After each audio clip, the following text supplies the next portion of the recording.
All right, we are back with another video. So Pierre Poilievre today commented on the government's cost of living motion, which basically means a liberal promise that sounds great, but will deliver nothing.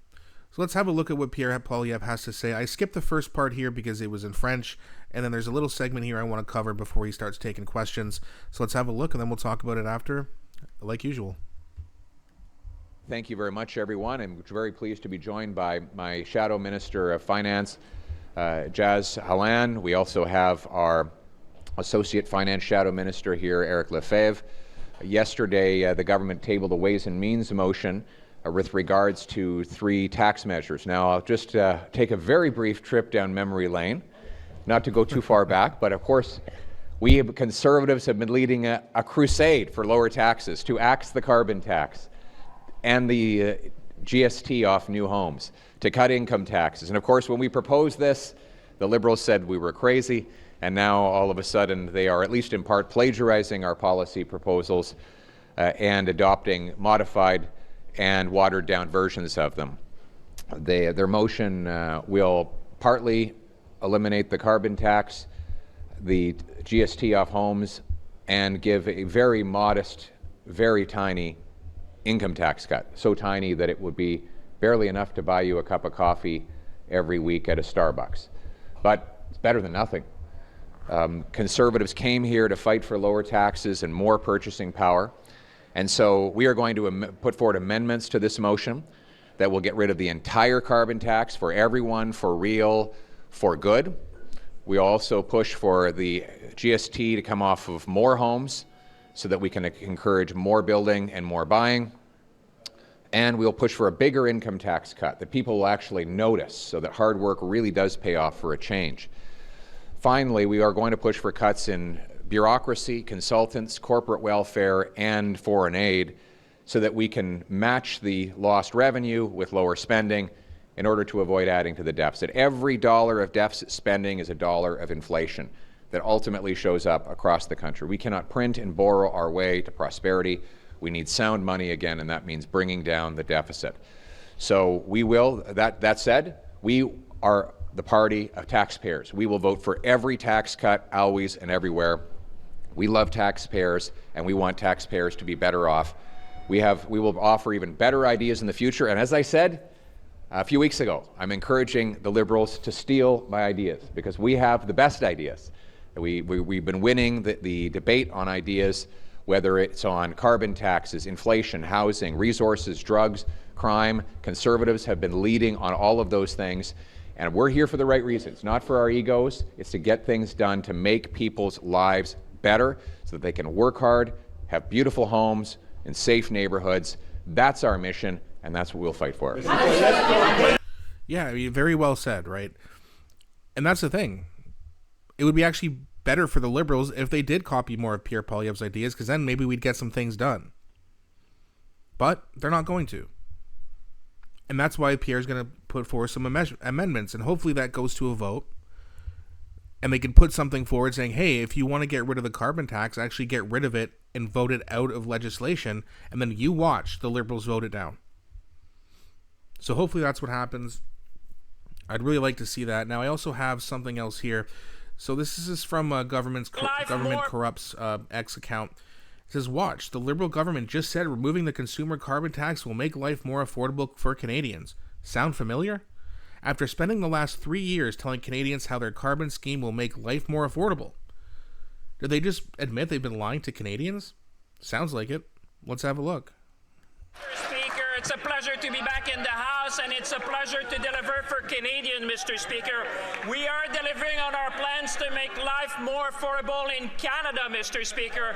The first measure we introduced was a tax cut for 22 million Canadians. There are Canadians in our riding that are going to benefit from the tax cut.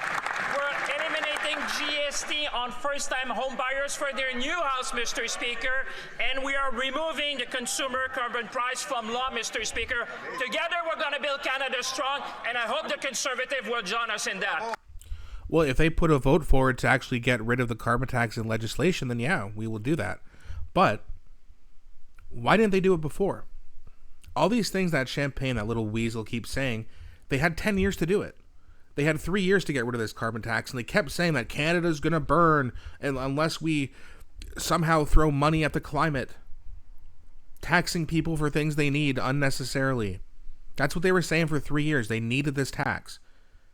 And then they start getting smoked in the polls. Trudeau leaves. They install Mark Carney.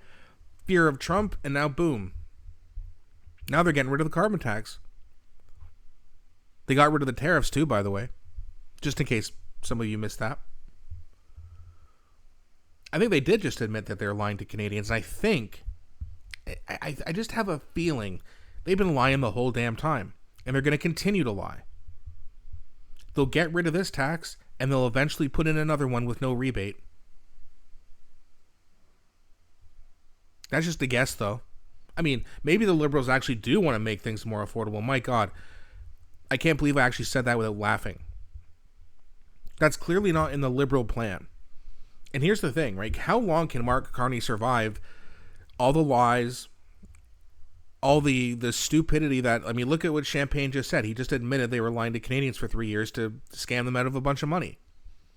Can they survive more of that? More stupid decisions like his cabinet picks? And again, I keep saying, hey, we're going to have an election probably within the next, well, I said originally my original prediction was 2 years, but well within the next 4. How long can Mark Carney survive? Maybe I'm wrong. Maybe we do have one in 2026. It just seems unlikely to me because the only way it's going to happen, I mean, Carney's not going to call one, so we know that's not going to happen. Mary Simon's not going to call one unless something insane happens. The only way it can happen is if there's a vote of non-confidence, right? So the only way that can happen is if the NDP gets their shit together and gets some fundraising and gets a leader who's actually competent.